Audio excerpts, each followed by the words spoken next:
morning, Pastor Steve here. Matthew 6:10 in what we call the Lord's Prayer. Your kingdom come, your will be done on earth as it is in heaven.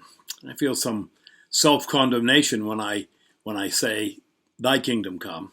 Because if I earnestly pray that, then there's something I really need to do to help bring that about.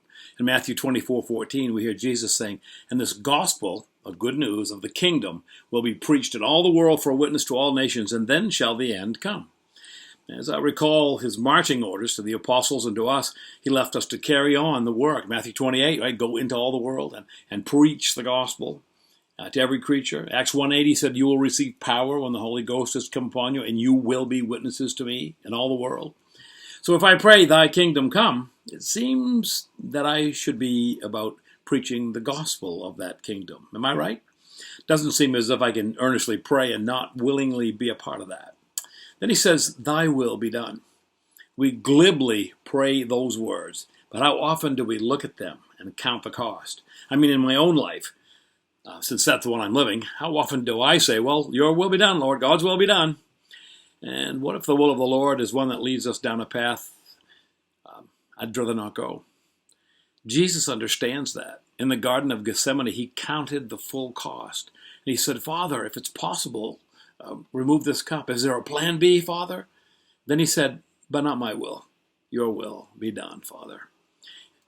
My daddy had a good handle on that. And a few weeks before he died from the cancer that would invade his body, he looked across the living room at me and he said, Stephen, it's awful easy to pray, thy will be done, when it looks like a good outcome. Paul wrote in Philippians 3:10, that I may know him and the power of his resurrection, the fellowship of his sufferings, being conformed to his death. I really would rather have the crown without the thorns. You know what I'm saying? My wife has been reading books to me each night, and of late they have been from the Voice of the Martyrs. Story after story of husbands and wives in dire straits, encouraging one another to hold fast to Christ, even if it means dying for them. One man on his way out the door to be killed by militants was told his wife that. One woman whose husband had been murdered for his faith in India was told to stop preaching this Jesus. So this woman, she said, I may die for my Lord. I may live for my Lord, but I will not deny my Lord. The very heart of this small line in a model prayer is it my heart? Is it your heart? Thy will be done? You ponder that, Pastor Steve.